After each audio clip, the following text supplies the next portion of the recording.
أهلا بيكم في فيديو جديد. بيبدأ فيلمنا في أسبانيا مع واحدة اسمها ساندرا، واللي بتكون بتبعت رسالة صوتية لواحد اسمه أنطونيو، وبتقوله إنها حاسة إن اسمها موجود في القايمة، ولو يعرف أي حاجة عن الموضوع ده ياريت يرجع يكلمها بسرعة. وبتكون ساندرا شغالة في بنك في مدينة فالنسيا، ولما بتوصل بتكون متوترة جدا، وده بيكون باين عليها، والموظفين بياخدوا بالهم. وفي موظف قال لزميلته إنها متوترة جدا بسبب القايمة، وبتطلع مكتبها وبيتصل بيها أنطونيو وبيقول لها للأسف أنت موجودة في القايمة. وفي نفس اللحظة بيحصل عملية سطو مسلح على البنك، وبتدخل العصابة وبتبدأ تهدد كل الموجودين في البنك، لحد ما موظف في البنك قدر إنه يدوس على زرار الإنذار، وده اللي عصب رئيس العصابة واللي بيكون اسمه خورخي، وقال له أنت فاكر كده حد هيرقيك؟ وبيضربه ويوقعه على الأرض، وبيقول إنه كانوا جايين في عملية سطو بسيطة، لكن بعد اللي عمله الشرطة هتيجي وهيقعدوا في البنك طول اليوم. وبيروحوا 2 من العصابة وبياخدوا ساندرا، وبيروحوا المكان هم محددينه على خريطة البنك،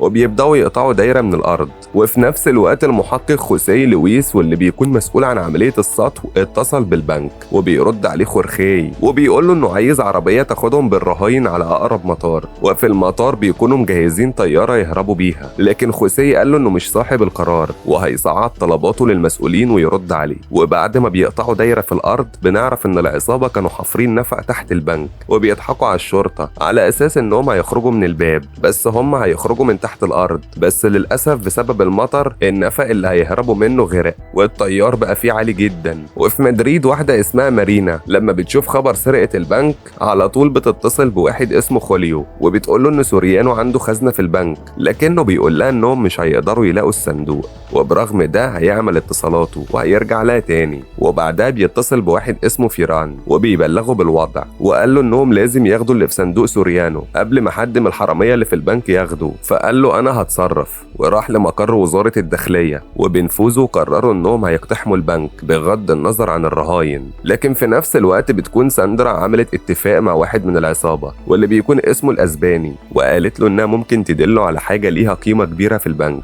وبتقدر بثمن غالي جدا. ورغم إنه ما كانش واثق فيها لكن كمل معاها للآخر، وقالت له إنها عاوزة تخرج من البنك بحاجة غالية لأنهم هيطردوها من البنك. وقالت له على صندوق 314 وإنه صندوق راجل سياسي اسمه سوريانو، وفي الصندوق ملف فيه معلومات مهمة عن سياسيين كبار في البلد. وبيتكلم خورخي مع خوسيه وبيقول له إنه محتاج أكل ليهم وللرهاين، ووافق خوسيه وقال له في خلال نص ساعة هيكون الأكل وصل، لكن بيكون مخطط إنه يكون هرب من البنك عن طريق النفق. وبعدين خدوا 3 من الرهاين ولبسوهم أحزمة ناسفة، وقالوا لهم لو اتحركتوا من مكانكم هتنفجر، وخلوا 3 من الرهاين يحرسوهم بأسلحة مزيفة، وده علشان الكاميرا الحرارية بتاعت الشرطة ترصدهم وما يعرفوش إن العصابة هربت. ولما الأسباني راح ياخد الصندوق بتاع سوريانو لقى خورخي سبقه وخده، وقال له أنت تعرف إيه عن سوريانو؟ وبدأوا يشكوا في بعض، لكن اضطروا يكملوا عملية الهروب. وبعد ما نزلوا النفق ورجعوا المكتب على الحفرة اللي عاملينها حاولوا يعدوا من النفق، لكن بسبب التيار القوي والمية ما قدروش، وإنهم بالطريقة دي لو فضلوا في النفق هيغرقوا. في نفس الوقت بتكون الشرطة اتحركت علشان تقتحم البنك،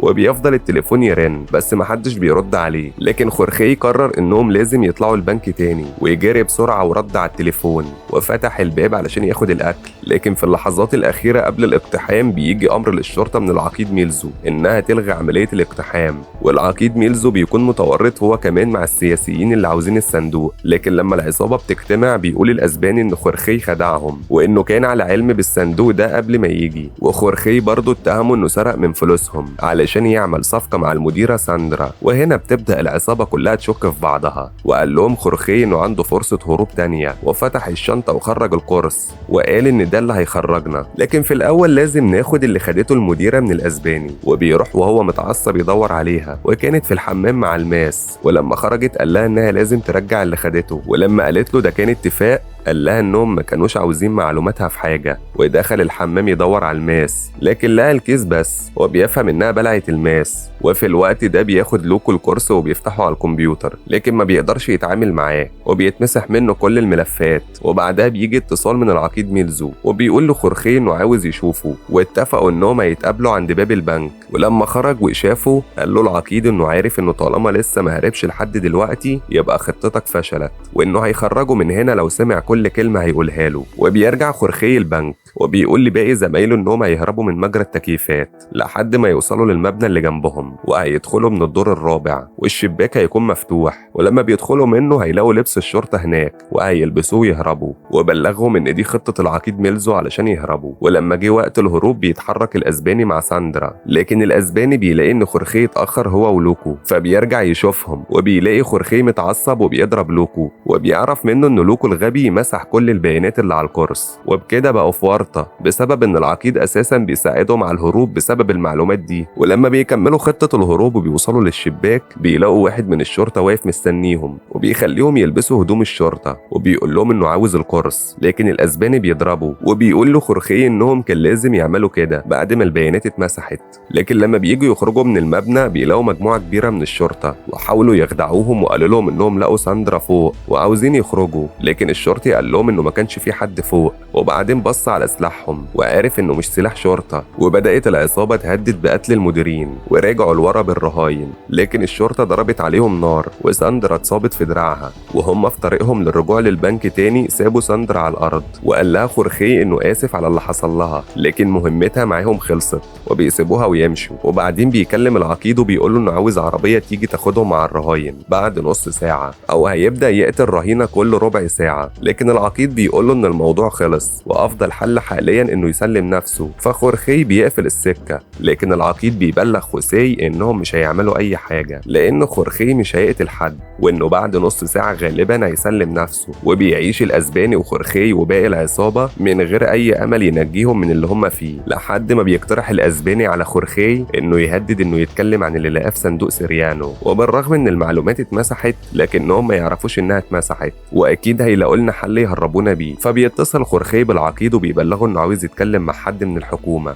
ولو ما حدش كلمه في خلال ساعتين هيقول كل اللي شافه في صندوق سوريانو. وفي الوقت ده لما بيسمع المحقق خوسيه اسم سوريانو بيخرج يتكلم مع واحد من السياسيين وبيقوله ان سرقة البنك ليها علاقة بموضوع سوريانو. وبعدها بيجي فيران وبيقابل خورخيه والاسباني في عربية بره البنك وبيعرض عليهم ان الطريقة الوحيدة اللي يقدروا يخرجوهم بيها هي انهم يخرجوا يسلموا نفسهم، وهم هيدخلوا ويخلوا عقوبتهم قصيرة وده افضل حل هو شايفه. لكن خورخيه بيقوله انه ممكن يخرج كل اللي معاه للاعلام ومنهم فيديو رئيسك، وقال له فكر تاني هتخرجنا ازاي وكلمني. ولما بيرجع البنك بيتصل بيه فيران وبيقوله انه لازم يشوف الفيديو اللي بيقول عليه الاول علشان يقدر يقرر، لكن خورخيه بيقوله انه مش هيشوف حاجة ولازم يشوف طريقة لخروجهم من غير اي شوشرة او الاعلام هيدخل في الموضوع. لكن فيران بيقوله انت ما معكش حاجة وكل اللي بتقوله ده مجرد خدعة بتخدعنا بيها علشان نساعدك، وبيقفل السكة. وبيقول للعقيد انهم لازم يقتحموا البنك ويخرجوا الرهاين ويخلصوا من المهزلة دي. لكن العقيد بيكون له رأي تاني وبيقول له انهم لقوا كورس في فيت سيرانو وعليه معلومات خطيرة، وبتيجي رسالة لفيران انه يرجع مدريد تاني. لكن فيران بيخالف الاوامر وبيقرر انه يفضل علشان يتأكد اذا كان في فيديوهات ولا لا.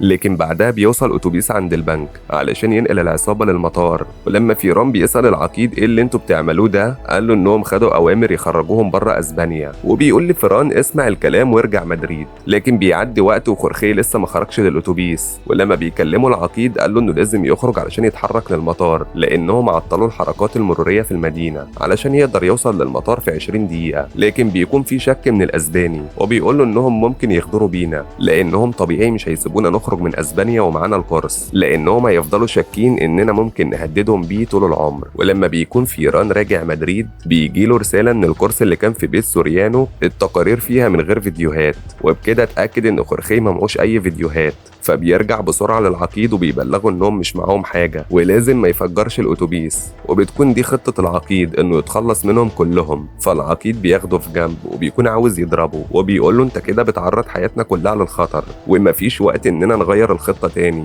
لكن بيتفاجئوا بعدها ان كل اللي خرج من البنك هم الرهاين ولابسين احزمه ناسفه مزيفه ومش موجود معاهم ولا واحد من العصابه. وبسرعه بدات الشرطه تقتحم البنك وتدور عليهم، لكن بتكون العصابه قدرت تهرب عن طريق النفق بعد ما التيار قل ونسبه الميه قلت. وبعدها بيغيروا هدومهم علشان يتحركوا ناحيه المترو. وبدات الاخبار تنزل على النت وعلى الصحف ان عمليه سرقه البنك اللي في فالنسيا كانت وراها المخابرات، وإن كان في معلومات في الخزنة بتاعة السياسي المشهور سريانو بتدين الحكومة ورئيس الجمهورية. وبتبدأ الصحافة تقابل فيران ويسألوه إيه هي المعلومات اللي كان مخبيها سريانو، لكن بيرفض يصرح بأي حاجة ويمشي. وبتوصل العصابة للمترو بعد ما غيروا هدومهم، وبكده قدروا يهربوا من المخابرات والشرطة. وبعد ما نزلوا من المترو كل واحد خد نصيبه من العملية، وكل واحد راح في طريق مختلف عن التاني. وبكده يا صديقي يكون خلص فيلمنا النهاردة. وما تنساش يا صديقي تشترك في القناة وتفعل زر الجرس علشان يوصلك كل جديد. ولو في فيلم عاوزنا لخصه اكتبه تحت في التعليقات. ورمضان كريم عليكم وكل سنة وانتم طيبين. سلام.